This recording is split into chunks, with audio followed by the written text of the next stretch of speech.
Okie dokie. So here is round 5 of our first day, the Warships Classic Tournament number 7.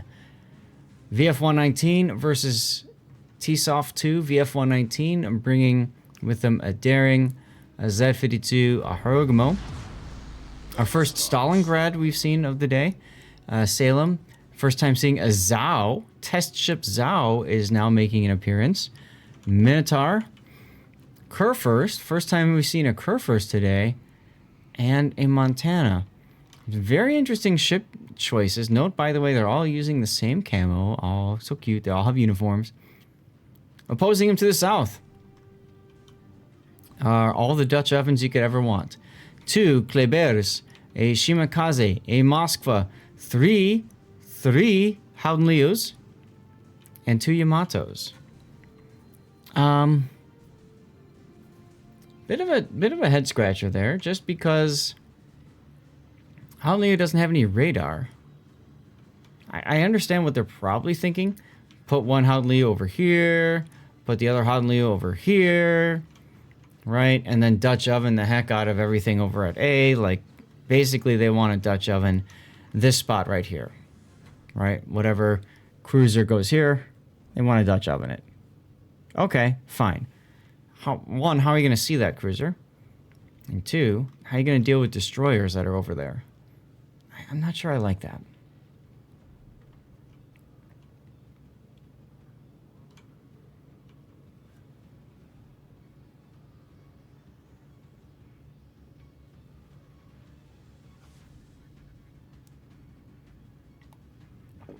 Okay, meanwhile, looks to me like T2IOF doing a balanced start, whereas 119, frankly, also a balanced start. Maybe hard to tell what's their kite side, what's their push side. Zhao is typically a kite cruiser. Stalingrad going wide is interesting. Normally, you would think a Stalingrad would go kind of where Unreal Ellen's Minotaur is, although closer to the island.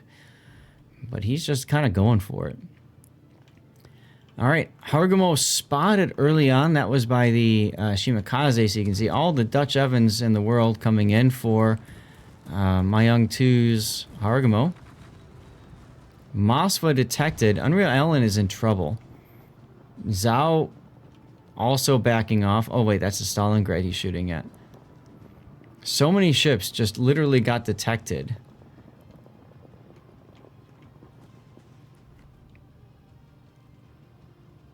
And you can see kind of the mix-up that's happening to the south here as a result. I'm surprised Allen was able to get up here without getting smacked. However, oh, there's a Citadel. So that's what he gets for being spotted. Bit of a miscommunication with his teammate, I'd say, as the Harugumo, my young 2, takes a torpedo as well. Oof. That's disastrous right there. Are these 12s? Or are they 20s? Let's see. My mod tells me that they are 12s. If I hold my cursor over, it tells me that they are 20s.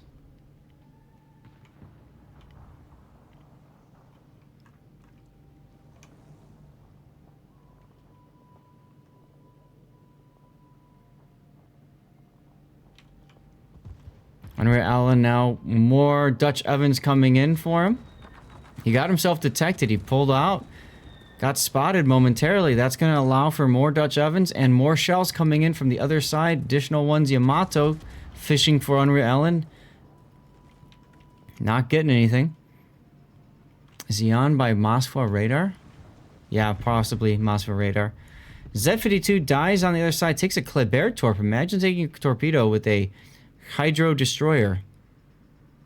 Oof.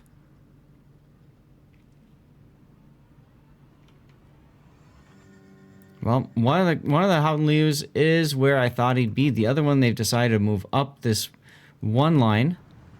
I kind of like that idea though, because now he can get to that safe, quote unquote, safe spot on this island here, and they can just keep on Dutch ovening the Salem. It's worth noting, we're 5 minutes into this game, and neither team has gotten a single cap yet. Neither team. That's wild.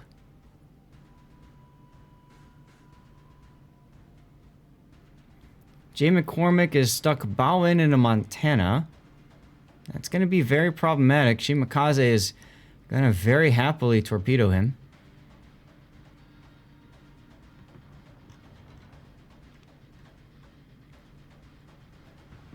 Looks like Unreal Allen is going to try to go into the sea cap and flip it. I mean, they're down on ships now, so I guess it makes sense. He is detected now because he opened up on the Hanliu. I think he got ship detected by the Hanliu anyway and opened up. But I think we know what's coming, guys. Oh, yep, there's Dutch oven number 1. Ooh. Daring conga line torpedoes take out the Hanliu on the other side. Very impressive, considering Hanliu has hydro.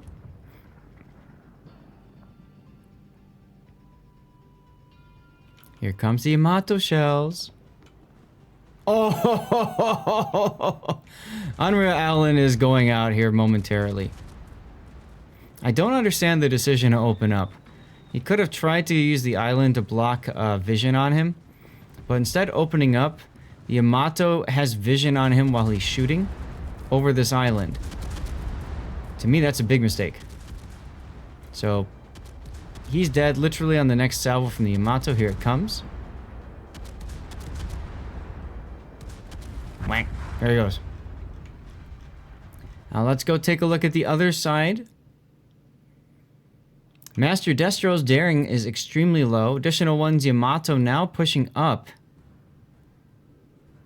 That's interesting. Pebble God goes down in the Moskva. That's in the flank. Every time I switch to the other side, something happens. That's the joy of covering tournaments, guys. So Montana with a really nice salvo, but as you can see, he continues to have to push into Shimakaze torpedoes. And this Salem, Dev Strike Dan, is still alive. More daring conga line torpedoes coming in on additional one's Yamato, who is currently flooding. There goes the other Hanliu. A lot of torpedo hits there on additional one's Yamato. Ouch. So with that Hanliu dying, all that's left is the Yamato and Shimakaze. Although the Yamato does get some payback for his teammate, takes out the Montana. No caps have been taken still till now. 8 minutes into the game. 8 minutes into the game, and Cy Young Stalingrad finally grabs a cap.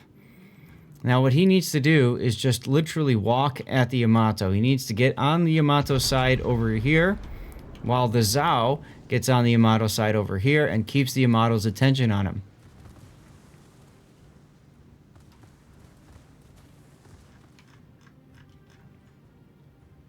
He's got to get to that cheek. Meanwhile, Yamato is still just sitting there being farmed. And they put the Kleber into A, gets him spotted for a moment. I guess there's nothing that VF119 can really do about it. So they're gonna put him into the Thunderdome and out of the Thunderdome. Probably Kurfürst's Hydro is my guess. Yeah, he's got Hydro going. Okay.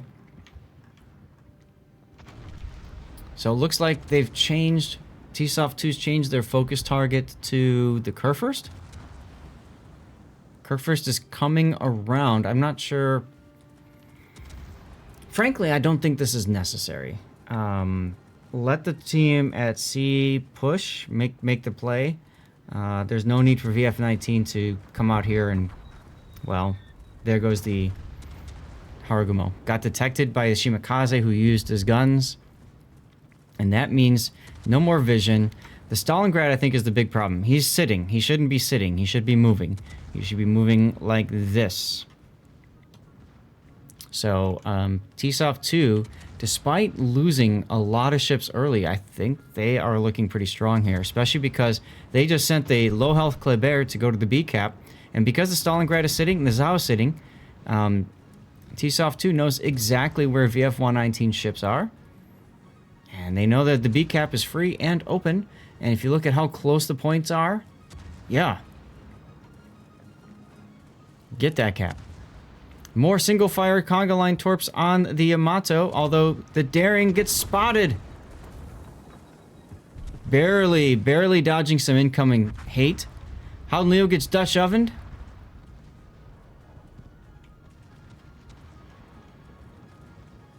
And the Shimakaze takes out test ship Zao. And now the Stalingrad that's sitting, well, he's actually backing up. Interesting. Blind shots into the Daring. Very nice, very nice.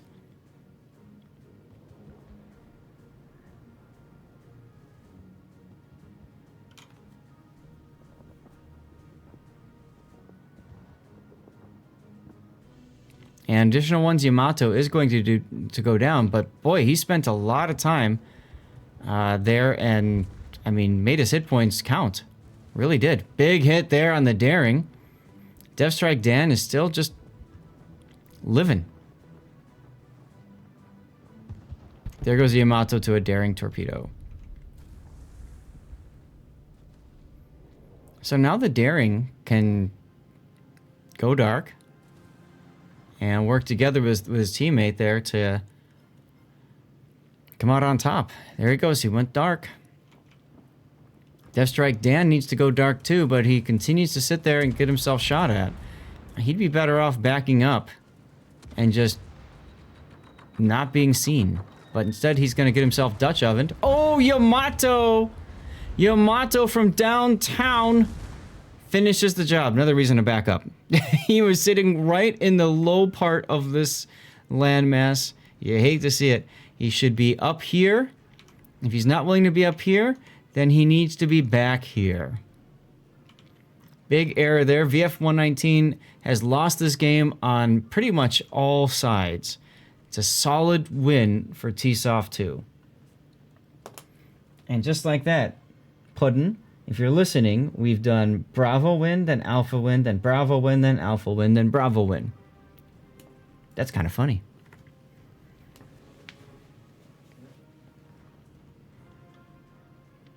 And now Cy Young in the Stalingrad is going to move forward, and he's going to save his star. By coming out broadside to the Yamato. Oh.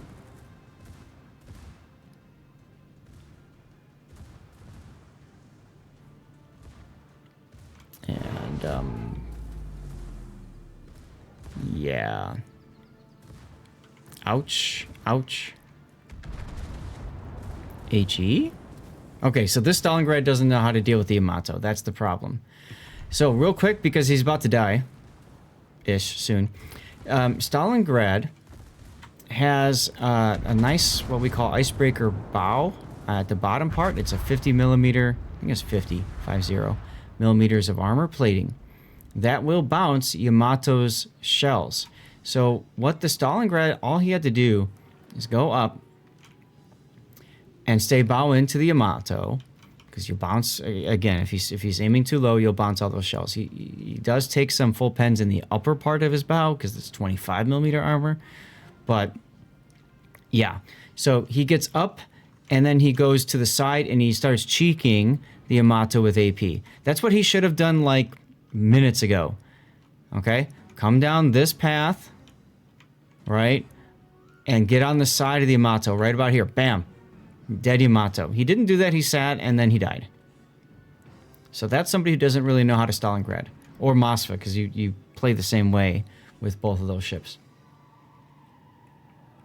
Well, the Daring is all that's left. Daring doing quite well for himself, getting 2 kills out of the deal.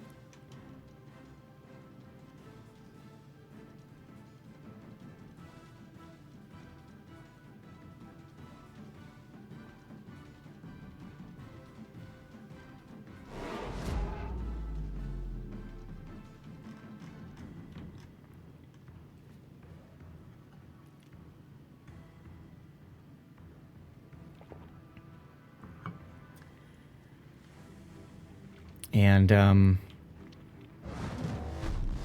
there's a meme that comes to mind with a whole bunch of people behind somebody else who's sitting on a couch, and I very much feel like I have a mental image of this in my mind right now, as this daring goes in caps D, basically telling the enemy, hey, this is where I am. And yeah, T2IOF 2 is just going to close in on him.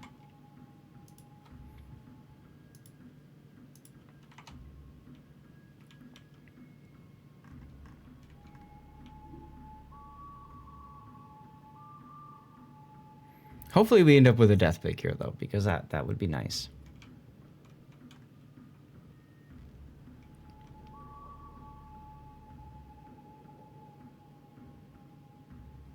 Clever daring action.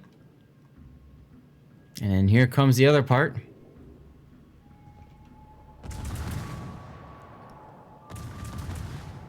And, oh, smoke, that ruins the death pick. Oh, well. Whatever. Fine. I'll take it. Trying to get the other Kleber in there, too.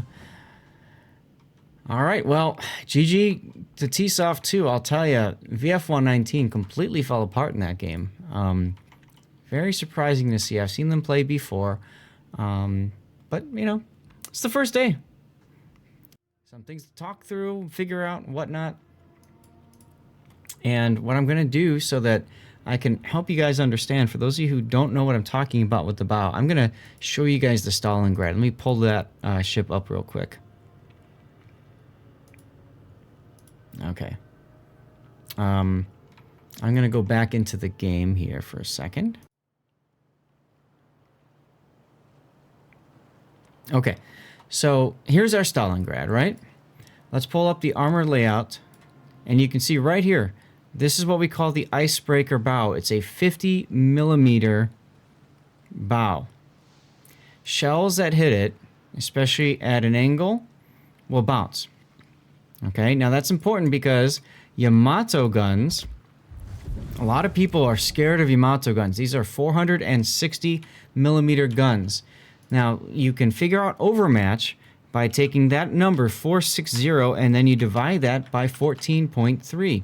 That is 32 millimeters. 32. Not 50. It's 32.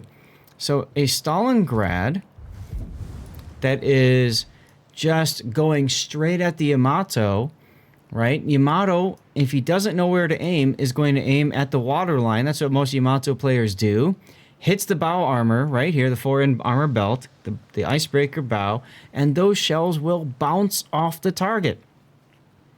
And you feel invincible. It's so fun to do this. By the way, it's the same armor scheme on the Moskva.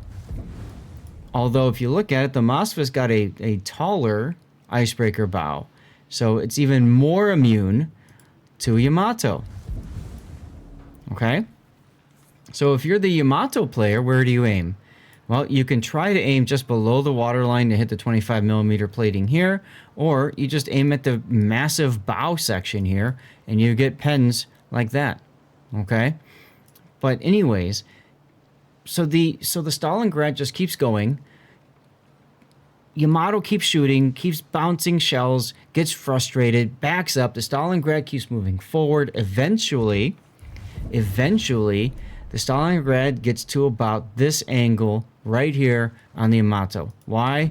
Because look at that citadel. This is what we call the cheek. Right here, she's got an octagonal citadel. Okay? So it's very easy to citadel this once you get onto the side. Right about here. That's where the cheek opens up. This is, you know, when you're flat to it, that's the perfect angle right there. But, oh man, she eats sits for days. If you can get over here, that Stalingrad should have easily killed the Yamato if he knew how the armor plating worked and all that kind of stuff. It didn't seem like he did, and as a result, we saw the battle that we did. But hopefully this helps you understand why the armor viewer is important, knowing the armor scheme of your ship, knowing the armor scheme of your opponent's ship, and how to make it all work Comes in really handy in tournaments. By the way, Moskva can do the exact same thing. Yes, the gun caliber is lower than the Stalingrad, but it can still cheek Yamato armor, especially up close at, say, 3 to 4 kilometer, whatever. No problem. Easy sits for days. So thank you for listening to my TED Talk. Okay, we need to get set up for our next matchup here.